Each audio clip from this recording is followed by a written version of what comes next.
তথা ভাইটি দেৱজিৎ হাজৰিকা আমাৰ মাজৰ পৰা অকালতে হেৰাই গৈছে।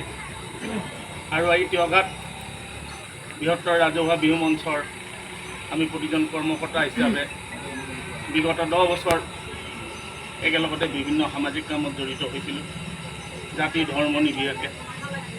আজি এই শ্ৰদ্ধাঞ্জলি অনুষ্ঠানত তেখেতে এনেকৈ এৰি যোৱাৰ কাৰণে আমি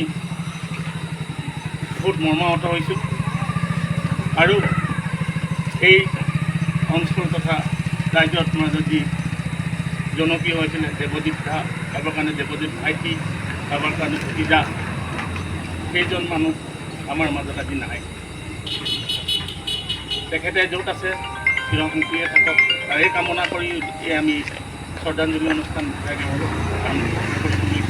আজি আমি প্ৰয়াত দেৱজিৎ হাজৰিকাদেৱৰ ইয়াতে শ্ৰদ্ধাঞ্জলি অনুষ্ঠান অনুষ্ঠিত কৰিছিলোঁ তিৱাঘাটবাসী ৰাইজৰ হৈ পিনে। আৰু আপোনালোকে জানে দেৱজিৎ হাজৰিকা এজন ব্যক্তি নাছিলে, এটা অনুষ্ঠান আছিলে।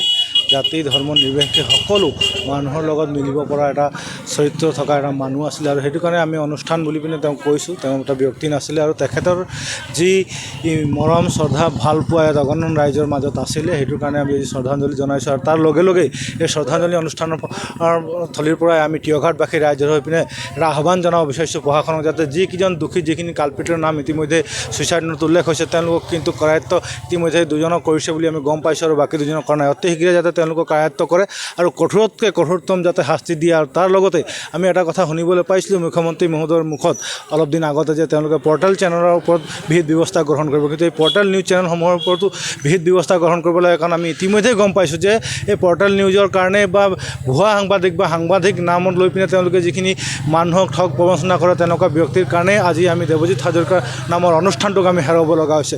এইটো যাতে চৰকাৰ প্ৰশাসনক আমি এই শ্ৰদ্ধাঞ্জলি অনুষ্ঠান থলীৰ পৰাই আমি আহ্বান জনাইছোঁ, যাতে তেওঁলোকৰ ওপৰত অতি শীঘ্ৰে বিহিত ব্যৱস্থা গ্ৰহণ কৰে। ধন্যবাদ।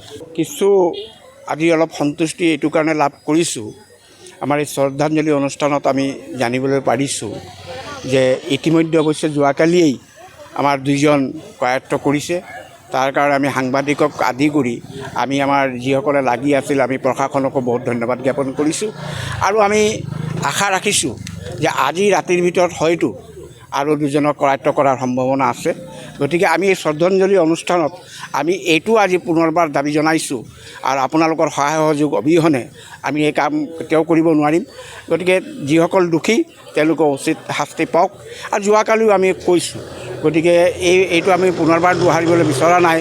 আমি এটাই বিচাৰিছোঁ যে দেৱজিৎ হাজৰিকাৰ নিচিনাই এজন ল'ৰাক আমি হৰাই আমাৰ অকল পঞ্চায়তৰ সভাপতি বুলি নহয়, অকল ৰজাপুখুৰী বুলি নহয়, অকল তিৱাঘাট বুলি নহয়, আমাৰ এটা সোণাৰী সমষ্টিৰ কাৰণে এটা বহুত ডাঙৰ ক্ষতি হৈছে বুলি আমি অনুভৱ কৰিছোঁ।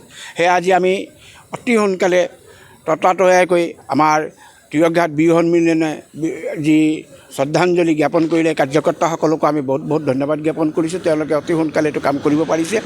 আমি তেখেতক জীয়াই ৰাখিবৰ কাৰণেও আমি ভৱিষ্যতে কিছুমান কাৰ্যপন্থা ল'ম বুলি আমি ভাবিছোঁ। তেখেতৰ স্মৃতি যাতে আমাৰ জীয়াই আমাৰ মাজত সদায় থাকে, তাৰ কাৰণে আমি চিন্তা চৰ্চা কৰিম। লগতে মই আপোনালোকৰ চেনেল গোটেইকেইটাকে মই ধন্যবাদ দিছোঁ। যোৱাকালিৰ পৰা আপোনালোকে যিটো কষ্ট কৰিছে আমি দেখি আছোঁ, আমাৰ যিটো সহায় কৰিছে এই ক্ষেত্ৰত, তাৰ কাৰণে আপোনালোককো আমি পুনৰবাৰ ধন্যবাদ জ্ঞাপন কৰিছোঁ।